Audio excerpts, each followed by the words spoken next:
Halo, Assalamualaikum warahmatullahi wabarakatuh. Sekarang saya sedang berada di MTQ ya, tepatnya di Lahat. Saya baru pulang kerja, tepatnya agak gelap sih. Saya di sini ingin bercerita kepada teman-teman semua, terutama teman-teman yang sedang terkena korban dari virus corona atau PHK ya. Di sini saya mau share buat teman-teman yang sedang terkena PHK karena corona, perusahaannya kolaps, nggak bisa bayar karyawan lagi karena kurangnya pemasukan. Pertama, ketika kita mendengar kabar bahwa kita akan di PHK itu tentunya kita pasti akan merasakan galau dan sedih yang teramat dalam. Karena apa? Sebentar lagi kita mau lebaran ya, lebaran Idul Fitri tahun 2020 dan kita harus terkena PHK. Belum lagi kita belum bayar kontrakan, kayak gitu kita harus diusir dari kontrakan, kita harus pulang tapi kita nggak bisa pulang kayak gitu kan. Itu semua dilema yang kita rasakan dan yang saya lihat di televisi belakangan ini. Nah, mari teman-teman, yang pertama memang mungkin teman-teman akan bersedih ya, sangat bersedih, dan mungkin itu akan sudah teman-teman lalui hari-hari yang pilihan. Tapi saat ini saya mau mengajak teman-teman semua, ayo kita bangkit, jangan terus bersedih. Mari yang pertama kita ambil wudhu, terus sholat, kita sholat hajat atau sholat taubat kayak gitu. Terus yang kedua, mari kita buka Al-Quran, kita cari solusinya di sana. Seperti ilmu Garfu Tala ya, yang diajarkan oleh Ustaz Nasrullah. Mari kita sholat, dan yang kedua adalah buka Al-Quran. Insya Allah di sana akan ada solusinya teman-teman. Kita pasrahkan dan kita serahkan semua masalah kita kepada Allah Ta'ala. Jadi buka Al-Qurannya, baca di ayat manapun, insya Allah ayat yang pertama yang tertuju oleh mata kita itu adalah ayat dari solusi permasalahan kita. Baca ayatnya dan pahami artinya teman-teman semua. Teman-teman bisa juga lihat, buka langsung di ceramah Ilmu Magnet Rezeki by Ustaz Nasrullah ya, ilmu Garfu Tala. Di situ teman-teman akan bisa melihat secara langsung, akan bisa mendengar secara langsung kisahnya. Terus yang kedua adalah, ayo teman-teman, saya punya dua kisah dari dua orang yang berbeda. Sama-sama mereka habis diputus kontrak ya. Tapi di sini saya nggak akan sebutkan siapa namanya.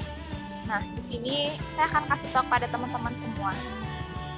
Dua orang ini alhamdulillah ketika mereka mendengarkan bahwa kabar mereka itu sedang diputus kontrak ataupun besok tidak bisa bekerja lagi di tempat itu, mereka malamnya langsung sholat tahajud teman-teman. Mereka langsung sholat tahajud. Di sana mereka memohon kepada Allah Subhanahu wa Ta'ala untuk menolong mereka, dan jangan tinggalkan kami ya Allah. La tazan innallaha ma'ana. Jangan pernah tinggalkan kami ya Allah dalam masalah ini. Kami serahkan semuanya kepadamu ya Allah. Hasbunallah wa ni'mal wakil, ni'mal maula wa ni'man nasir. Kami serahkan dan kami percayakan kepada Allah Subhanahu wa Ta'ala. Kami percayakan kepadamu. Terus mereka, dua orang yang berbeda ini, mereka terus aja sholat tahajud. Hari pertama, hari kedua, hari ketiga mereka terus sholat tahajud ya teman-teman. Dan untuk orang yang kedua ya, untuk orang yang kedua itu di hari ketujuh, saya mendengar kisahnya bahwa di hari ketujuh itu dia diterima lagi bekerja di satu perusahaan, satu pabrik ya kalau nggak salah. Walaupun tidak sebesar di perusahaan yang lama, tapi itu udah lumayan untuk memberikan makan untuk keluarganya, untuk istri dan anak-anaknya. Seperti itu teman-teman. Dia bersyukur sekali karena 7 hari lepas dari dia di lepas kontrak, putus kontrak, dia bisa bekerja kembali teman-teman. Dan untuk kisah yang kedua adalah di tahun yang berbeda dengan orang yang berbeda, dia tiba-tiba diputus kontrak karena apa? Karena bosnya, atasannya itu gajinya lebih kecil dari dia di uang hadirnya, kayak gitu loh. Dan di sana ada satu orang yang nggak suka sama dia, memfoto kontraknya, lembar kontraknya yang ada di lemari secara diam-diam dan memberikan itu kepada bosnya, teman-teman.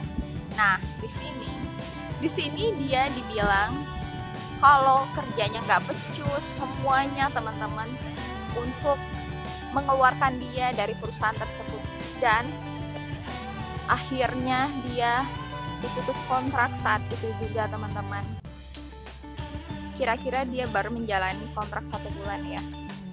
Lepas dari sana, kira-kira dia 1 bulan lah, kurang lebih 1 bulan lepas dari kontrak tersebut, dia, teman-teman, dia alhamdulillah mendapatkan panggilan lagi. Jadi 1 bulan ya, anggap aja dia seperti cuti tapi dia digaji, karena dia dia punya kontrak 3 bulan, baru kerja 1 bulan, kan masih ada 2 bulan lagi ya. 2 bulan itu langsung dibayarkan sama dengan pesangon kayak gitu. Dan selama 1 bulan dia jalan-jalan, dan ketika dia tiba di tempatnya di daerah asalnya, dia langsung bekerja di perusahaan tambang juga. Nah, teman-teman, itu adalah fadilah dari tahajud yang mereka berdua kerjakan. Teman-teman jangan putus asa karena teman-teman diputus kontrak saat ini. Saya berharap marilah kita sama-sama berusaha, teman-teman. Ayo bangkit, jangan galau, jangan sedih, teman-teman. Ayo bangkit. Mari kita bangkit. Ayo, ini semua bukan untuk ria, tapi ini semua untuk men-share kepada teman-teman semua agar teman-teman bisa bangkit. Mari sholat tahajud, sholat tobat, dan sholat tahajud, teman-teman, agar teman-teman bisa punya jawaban dari permasalahan teman-teman sekalian. Dan untuk teman-teman yang sudah melaksanakan sholat tahajud melalui handphone, walaupun kita di rumah, kita nggak bisa diem aja. Di rumah kita bisa buka jualan online, teman-teman. Masih banyak di Instagram itu, banyak sekali orang yang jualan online. Terus di YouTube banyak cara-cara buka jualan online seperti apa, jualan di Shopee, jualan di Tokopedia. Mari buka di sana, teman-teman. Buka di YouTube cara buka usaha tanpa modal. Kita akan diajarkan di sana. Yang penting kita mau berusaha, teman-teman. Oke, itu aja yang bisa saya share sore ini, dan semoga sebentar lagi kita akan buka ya. Semoga puasa kita hari ini berkah, dan saya berharap pada teman-teman semua di saat terkena masalah, di saat terkena musibah, jangan galau berlama-lama, jangan sedih berlama-lama. Ingat, teman-teman, la tazan innallaha ma'ana. Kita punya Allah di samping kita. Kita punya Allah, teman-teman. Hasbunallah wa ni'mal wakil, ni'mal maula wa ni'man nasir. Kita serahkan saja, kita pasrahkan saja semua masalah kita kepada Allah Subhanahu wa taala. Mari kita sholat dan mari kita buka Al-Qur'an, teman-teman. Insya Allah, Allah tidak akan pernah meninggalkan kita dan Allah akan selesaikan semua masalah-masalah kita. Oke, teman-teman, saya akhiri semua ini. Saya berdoa kepada Allah Subhanahu wa taala, semoga teman-teman yang menonton channel ini Allah ridhoi, Allah berkahi, Allah berikan limpahan rezeki, limpahan berkah. Semoga kita semua dikejar-kejar rezeki, dan Allah berikan teman-teman semua kesehatan, Allah berikan teman-teman semua umur yang panjang, dan diangkat penyakitnya untuk teman-teman yang lagi sakit, ya Allah. Amin ya rabbal alamin. Terima kasih teman-teman karena sudah menyaksikan channel ini. Dan kembali lagi saya bilang, channel ini bukan untuk pria, tetapi channel ini adalah untuk mengajak kita semua berbagi pengalaman untuk menuju kebaikan dan untuk menyelesaikan semua solusi masalah kita. Akhir kata, terima kasih teman-teman. Assalamualaikum warahmatullahi wabarakatuh. Halo teman-teman, jangan lupa subscribe channel ini, dan saya berharap teman-teman mau berbagi video ini kepada teman-teman yang lagi punya masalah. Sebarkan video ini dan semoga kita semua bisa membantu orang-orang yang punya masalah. Serta saya berharap kepada teman-teman yang punya pengalaman sholawat, pengalaman tahajud, pengalaman duha, pengalaman sedekah, teman-teman juga mau berbagi di dalam video ini ya, dengan cara komen di sini, sertakan aja nomor WA ataupun DM IG-nya. Nanti saya akan hubungin teman-teman semua agar kita bisa berbagi kebaikan kepada orang-orang yang membutuhkan. Terima kasih. Assalamualaikum warahmatullahi wabarakatuh.